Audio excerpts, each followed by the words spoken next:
Hey guys, welcome back to our study vlog. இன்னைக்கு 10 மணிக்கு படிக்க உட்கார்ந்தேன் நைட்டு. So night study. இப்போ வந்து ப்ரீவியஸ் இயர் கொஸ்டின் பேப்பர் பார்க்கலாம் எடுத்து வச்சேன். அதுக்கு முன்னாடி ப்ரீவியஸ் வீடியோஸில் நீங்கள் கேட்டிருந்தீங்க குவான்டிடேட்டிவ் ஆப்டிடியூட் புக் வந்து என்ன எடிஷன் நீங்கள் வச்சுருக்கீங்க, எங்கே பர்ச்சேஸ் பண்ணீங்கன்னு சொன்னீங்க. நான் அமேசானில் பர்ச்சேஸ் பண்ணேன். இந்த எடிஷன் பார்த்தீங்கன்னா 2017. இந்த எடிஷன் பார்க்கும்போது இப்போ தான் நான் நோட்டீஸ் பண்ணுறேன். This book is sale in India and other SAARC countries only அப்படின்னு சொல்லி போட்டிருக்காங்க. சார்க்னா என்ன, அதில் எத்தனை நாடு மெம்பர்ஷிப் இருக்காங்க, இந்தியா எப்போ மெம்பர்ஷிப்பில் சேர்ந்தாங்க அப்படிங்கிறத கமெண்ட் பாக்ஸில் சொல்லுங்கள். ஸோ இந்த புக்குடைய விலை நான் பர்ச்சேஸ் பண்ணுறப்போ இந்த புக்குடைய ப்ரைஸ் என்னென்னா $725 MRP. ஸோ இப்போ எவ்வளோன்னு தெரில.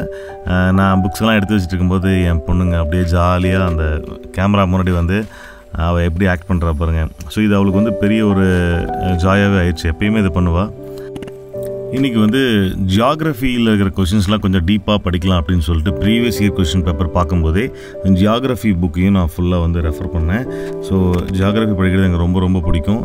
எப்படி பிடிக்கும் அப்படின்னா, அது எனக்கு ஃபஸ்ட்டில் ரொம்ப கஷ்டமாக தெரிஞ்சது. எனக்கு பிடிக்கும், நான் என்ன நானே தேர்த்திக்கிட்டேன்.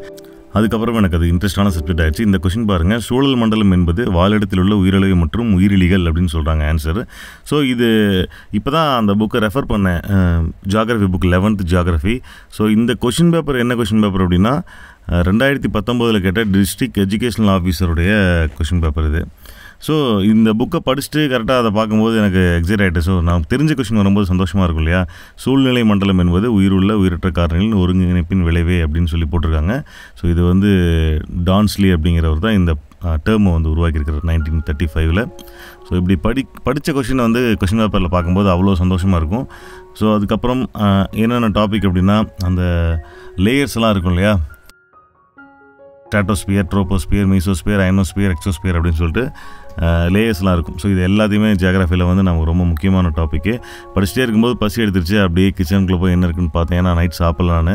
ஸோ லைட்டாக மதியம் ஹெவியாக சாப்பிட்டனால நைட் சாப்பிட வேணும்னு சொல்லிவிட்டேன். போய் பார்க்கும்போது ஹைட் அண்ட் சீக் பிஸ்கட் இருந்து. So I like hide and seek. யாராருக்கெல்லாம் ஹைட் அண்ட் சீக் பிடிக்குன்னு கமெண்ட் பண்ணுங்கள். இது வந்து டார்க் ஃபேண்டசி எடுத்து என் பொண்ணு திட்டுவா காலில். ஸோ அதனால் அதை வச்சுட்டு ஹைட் அண்ட் சீக் மட்டும் ஒரு 4 பிஸ்கட் எடுத்துகிட்டு ஸோ திரும்பவும் கன்டினியூ பண்ணேன். ஸோ ப்ரீவியஸ் கொஷின் பேப்பர் பார்க்க இவ்வளோ டாபிக்ஸ் வந்து நம்ம கவர் பண்ண வேண்டியது இருக்குது. ஸோ கவர் பண்ணியிருந்தாலும் அதில் எவ்வளோ நம்ம வீக்னஸாக இருக்கும் அப்படிங்கிறத நம்ம தெரிஞ்சிக்க முடியும்.